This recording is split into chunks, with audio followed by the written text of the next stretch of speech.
Keloid ত্বকের একটা খারাপ একটা কন্ডিশন, যা আমরা প্রায়ই দেখে থাকি। পূর্বের দিনের তুলনায় বর্তমানে এই কিলয়েডের পরিমাণটা একটু বেশি।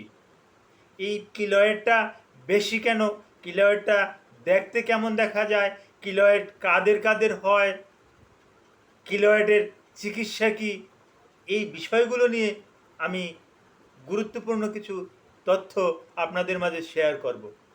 তো কিলয়েড সম্পর্কে আমার ভিডিওটা যদি আপনারা দেখেন, আপনারা ধারণা পাবেন যে কিলয়েডটা কি, ত্বকের কোন কোন জায়গায় হয় বেশি, এটা ছেলেদের বেশি হয় না মেয়েদের বেশি হয়, এই ব্যাপারগুলো নিয়েও আমি একটু একটু করে আলোচনা করব। আসসালামু আলাইকুম রহমতুল্লাহি ওয়া বারাকাতুহু। আমি ডাক্তার মীর শহীদুল ইসলাম। আমার চেম্বার শুভেচ্ছা 255, ঐতিহ্যবাহী শেখঘাট, সিলেট। জি, গুগলে গিয়ে ডাক্তার মীর শহীদুল ইসলাম কথাটি লিখে সার্চ দিলে আপনি আমার সম্পর্কে বিস্তারিত তথ্য পেয়ে যাবেন। দর্শক শ্রোতা, আলোচনা করতেছিলাম কিলয়েড। কিলয়েড স্কিনের একটা কন্ডিশন মাত্র। এই কন্ডিশনটা একটা bad condition, as like a tumour. এটা টিউমারের মতন, আসলে কিন্তু এটা টিউমার না। এটা স্কিনের উপরে লম্বা রশির মতন, মনে হবে যেন একটা যোগ, একটা বড় একটা জোকে রক্ত খেলে যে রকমের হয়, মনে হবে যেন যোগ বসে রক্ত খেয়ে ফেলতেছে, এই রকমের একটা ধারণা হবে। ছবিগুলো আপনারা দেখলে এরকমেরই মনে করবেন। তো এই কিলয়েড, এটা বিভিন্ন কারণে হতে পারে। ওবেসিটিয়ান যারা, তাদের কিন্তু এই কিলয়েডটা বেশি দেখি।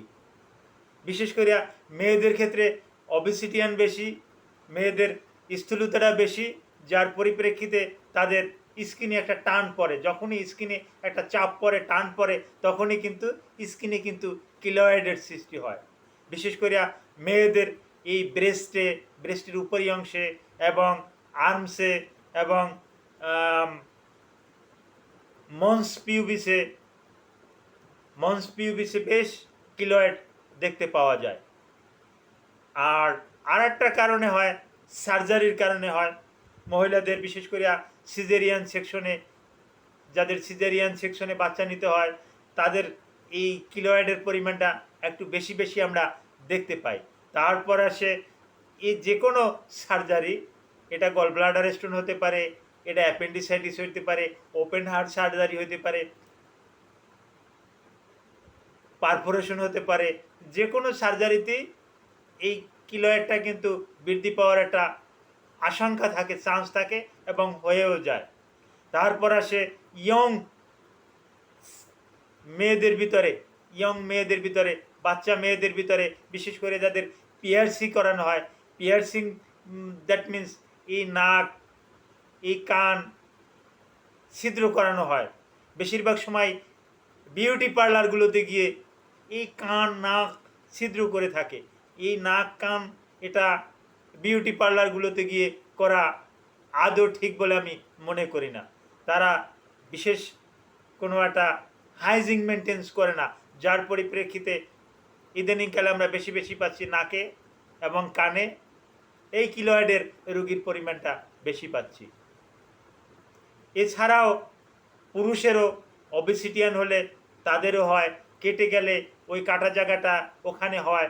মূলত কিলয়েডটাই মূলত এরকমের, আপনার হাত এখানে একটু কেটে গেলে শরীরের যে একটা ইমিউনি সিস্টেম আছে, এই ইমিউনি সিস্টেমটাই আপনাকে ওখানে ব্যাকটেরিয়ার থেকে রক্ষা করার চেষ্টা করবে এবং ওই জায়গাটাকে জোড়া লাগানোর চেষ্টা করবে। একটা সময় জোড়া লেগে যাবে, কিন্তু জোড়া লাগার পরেও যদি ওই জায়গাটা আস্তে আস্তে করে উঁচু হতে থাকে, উঁচু হতে হতে একটা টিউমার হয় এবং নিচ থেকে যদি পিন দিয়ে খুঁচাইলে যে রকমের ব্যথা অনুভব হয়, এই রকমের ব্যথা অনুভব হয়, তাহলেই বুঝবেন যে এটা কিলয়েড। এবং এটা লম্বালম্বিভাবে যেই কাটা অংশটা, পুরো কাটা অংশটা, হ্যাঁ, এরকমের হয়ে যায়। বেশিরভাগই আমরা বুকেও দেখতে পাই। হ্যাঁ, পুরুষের তুলনায় এটা মহিলাদের সবচাইতে বেশি দেখতে পাই। মহিলাদের লোয়ার লিম্সে এইটা বেশি বেশি করে কিলয়েডটা কিন্তু আমরা সচরাচর বেশি দেখতে পাই। তারপর আসে যারা আহ, খেলাধুলা করে, খেলাধুলা করার পরে ইনজুরি হয়, লেজারেশন হয়, তাদের ক্ষেত্রেও হয়তো ফুটবল খেলতে গেছেন, ক্রিকেট খেলতে গেছেন, আপনি পড়ে গেছেন, এই কণু থেকে একটু লেজারেশন হলো, একটু ছিলে গেল, ও জায়গাতেও ওই শিলা চামড়াটাতে ওখানে পরবর্তীতে এই কিলয়েড গ্রো করার কিন্তু একটা সম্ভাবনা আছে। তো এভাবেই। আর এর লক্ষণটা বলতেছি, লক্ষণটা ওই কালো হয়ে যাবে, খয়েরি হয়ে যাবে, ত্বকটা উঁচু হয়ে যাবে, ফুলে যাবে এবং ওই জায়গাটায় ব্যথা করবে, আপনি মনে করবেন টিউমার, আসলে ওটা টিউমার না। এইটাই হলো কিলয়েড। আর এখন কিলয়েডের চিকিৎসা কি? হ্যাঁ, কিলয়েডের ভালো চিকিৎসা আছে। এর রেডিওথেরাপির মাধ্যমে ভালো চিকিৎসা করা যায়, ফটোটক্সিসিটির মাধ্যমে এর ভালো চিকিৎসা করা যায়, ইন্টারন্যাশনাল স্টেরয়েডের মাধ্যমে এর একটা ভালো চিকিৎসা করা যায়। তারপর আসে যদি আপনি করেন, সার্জারি করেন, সার্জারির মাধ্যমে কিন্তু এই কিলয়েডের চিকিৎসা করতে পারেন। Thank you all.